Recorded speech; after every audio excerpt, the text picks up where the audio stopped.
Have you ever stopped for a second and asked yourself how a block of cheese, sitting quietly on a supermarket shelf, actually comes into existence?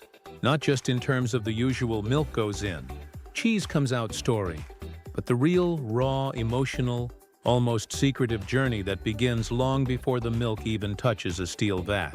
A journey that starts in the early hours of the morning when a farmer pushes open the heavy wooden door of a barn and greets the animals whose lives are directly tied to the taste, smell, and texture of the food we so casually slice onto a sandwich. And if you really think about it, cheese isn't just a dairy product, it's centuries of tradition. It's generations of trial and error. It's science hidden inside culture, and culture hidden inside flavor. But what makes this story remarkable is that the process of cheese making isn't just a recipe you follow. It's a choreography, a step-by-step unfolding drama that depends on timing, temperature, patience, and even instinct. And while machines today have taken over some of the work, the soul of cheese still belongs to hands, to touch, to the almost invisible art that separates good cheese from extraordinary cheese. So let's break this down not with the usual shallow steps, but with the full heartbeat of how it's actually done. It all begins with milk, but not just any milk. The very identity of the cheese is carved by the animal it comes from. Cow, goat, buffalo, sheep, each one lending a different richness and fat profile. And even beyond that, the grass they graze on, the climate they live in, the season of milking, all of these subtle details embed themselves in the final bite. Because milk is alive, carrying enzymes, bacteria, and hidden personalities that we can't see but can taste. So imagine the first step. Fresh milk, still warm from the animal. Sometimes cooled, sometimes not, depending on tradition. Flowing into giant stainless steel vats, or in some places, rustic copper cauldrons that whisper old secrets. Then comes the heating. Slow, deliberate. Because this isn't boiling water for pasta. This is coaxing the milk into a state where it's ready to change, to be transformed, and at the right moment.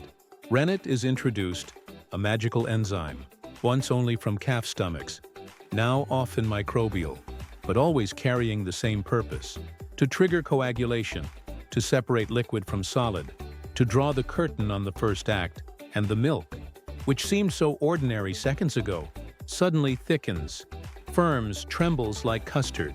And that is when the cheesemaker, standing silently with a long knife or harp, cuts through the curd, slicing it into cubes, small or large, each size decision shaping whether the cheese will end up soft and creamy or hard and crumbly.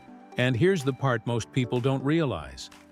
This cutting isn't just slicing, it's controlling the moisture inside. It's deciding how the texture will feel against your teeth months from now, because every drop of whey released is a decision about the future. And then once cut, the curds are stirred, sometimes heated again, sometimes left alone, but always carefully watched.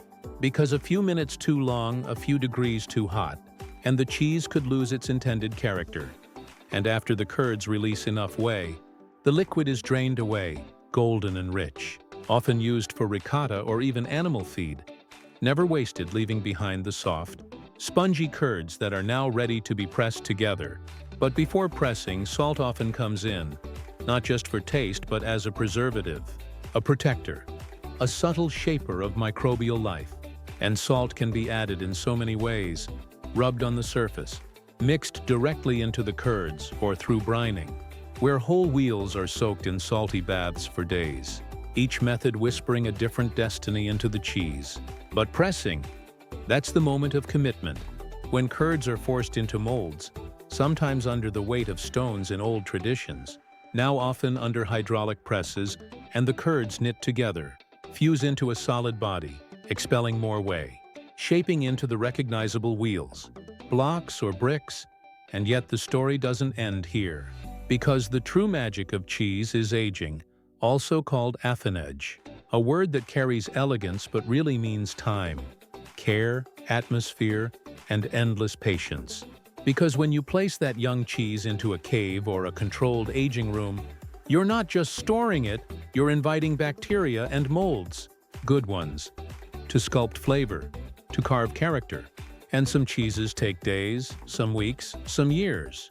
But during that time, they're washed with brine, brushed to control mold, flipped to prevent uneven settling, and carefully monitored by people who can literally hear and smell changes we might never notice.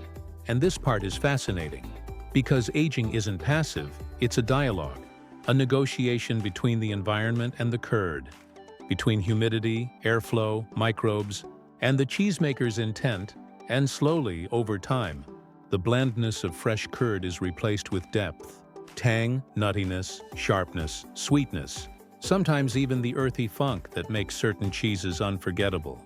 And what's astonishing is that two wheels of cheese made from the same batch of milk, pressed in the same mold, can age differently depending on the microclimate of where they sit on the shelf.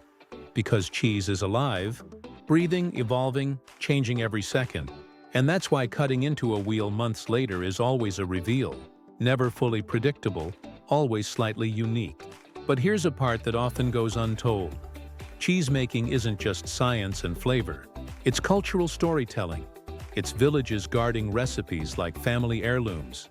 It's rituals tied to festivals. It's farmers passing down, "This is how my grandfather did it," while also adapting to modern safety and hygiene.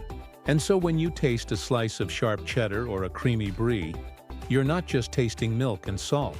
You're tasting landscapes, seasons, human hands, ancient knowledge, and silent patience, all condensed into one bite. And that's why cheese isn't just made. It's born, it's raised, it's matured, it's celebrated. And if you close your eyes while chewing, you might even hear the echoes of barns, fields, cellars, and the quiet pride of those who shaped it. And the final twist in this story is that while technology can replicate the steps, while factories can produce tons of cheese every day, the essence of true cheesemaking still escapes industrial repetition. Because no matter how controlled the environment, no two cheeses are ever exactly the same. And that is the beautiful, imperfect truth. So the next time you hold a slice of cheese in your hand, think of it not as just food, but as a secret diary of animals, people, climates, and time, all pressed into a form that only reveals its story when it meets your tongue. And maybe then you'll realize that the step-by-step process of cheesemaking isn't really about steps at all. It's about transformation, a living journey from milk to memory. And that is why cheese will forever remain one of the most extraordinary creations humans have ever guided into existence.